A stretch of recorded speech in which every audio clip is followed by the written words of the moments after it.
Hi, my name is Peggy Portals. Welcome to my channel.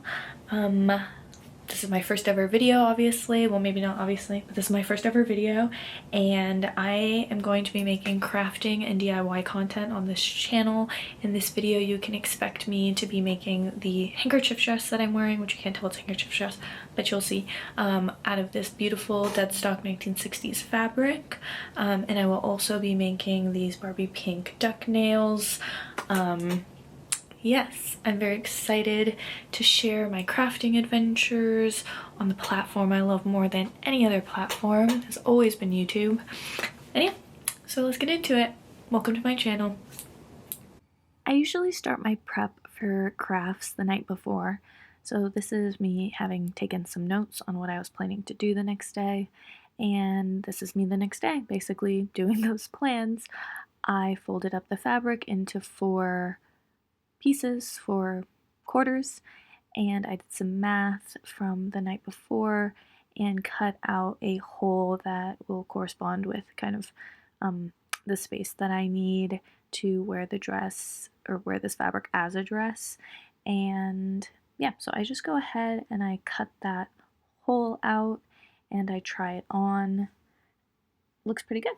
So I'm sitting here on the floor with the fabric with the kind of under bit cut out circle, and I just wanted to share some of the tools that I use during this. I always use a protractor to help make necklines or waistlines very easy, very helpful. I'm also going to be using single fold orange bias tape for this. And then I also have 2 of these rainbow, like, what are these, bra things. And then also I just had like normal fabric scissors and my fabric measuring tape.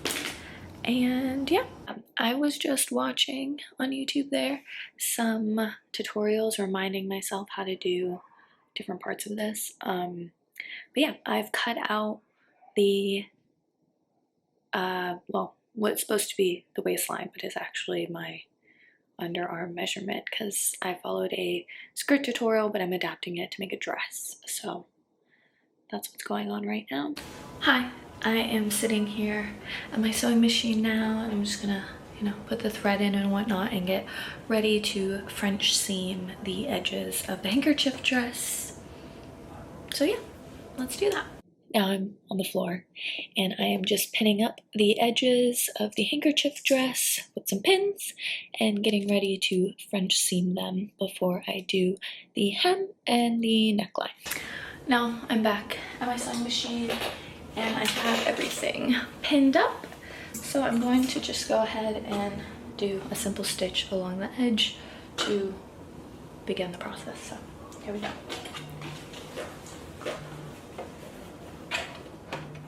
I had to mute this because the sound of sewing sped up is horrible. Here I am sewing the other side. And now here I am just folding down the edges. Got my iron out. I'm just opening up those seams so I can finish the French seam. I thought I'd do a little check-in. All of the sides have been French seamed, so they're nice and clean on the inside. The hem is still a mess, but the inside is nice and French seamed. I have to press it though, so it's not fully done. And now I'm gonna do a stay stitch around the hemline, but there's the French seam on the inside. Still needs to be pressed, but it's looking good. So yeah, I'm just gonna do a stay stitch around the top of the neckline, just so everything stays relatively safe. So let's do that.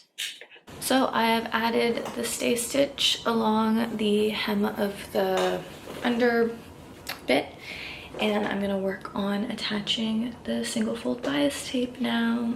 Back with another update.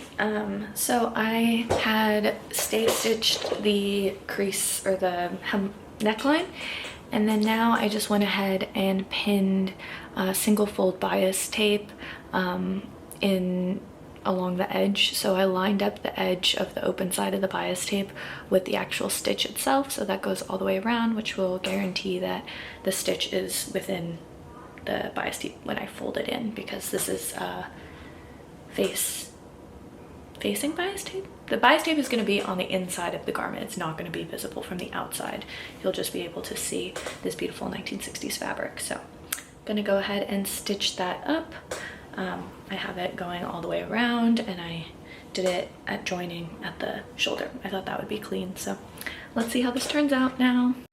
And then we're going to abruptly cut to it just being done. So this is it finished. And I apologize for my awkward modeling, but I really love how it turned out. Maybe I'll circle back to that later, but let's jump to something else. I'm prepping some of the 3D printed resin duck full coverage tips. They have like little kind of knobbies from the printing on them, so I'm just taking the time to file them all to be nice and smooth on the top. And then I'm gonna paint them with a base coat and probably like 1 or 2 coats of a jelly black, and then probably top them. So yeah, let's see how I figure this out. Hi, it's the next morning and I'm a lot more alive. The washing machine's going in the background, so hopefully that's not too annoying, but I let all of those nails dry overnight. I think my toxic trait, along with maybe other people's too, is not letting stuff dry all the way through sometimes. So here is one of the duck nails. It is fully dried. It was just normal nail polish instead of gel.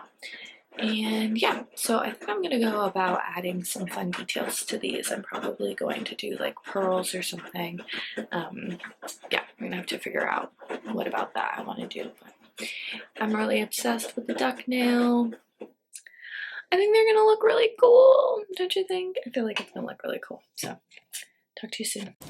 So I've got my designs together pretty much. I am just using 2 little pearls on the corner of each of the tips. I don't know if you can see that. Yeah, so just putting together the last of the layout, and then I think we'll be good to apply them. If you made it to the end, I super appreciate it. I'm wearing all of the, you know, the gains of my labor, whatever I'm trying to say. Yeah, thank you for hanging out with me, and you should subscribe, and you should like, and you should come back, and you should follow me on Instagram. Hang out, get to know me. I'll get to know you too. Leave a comment. Good night. Goodbye. Da.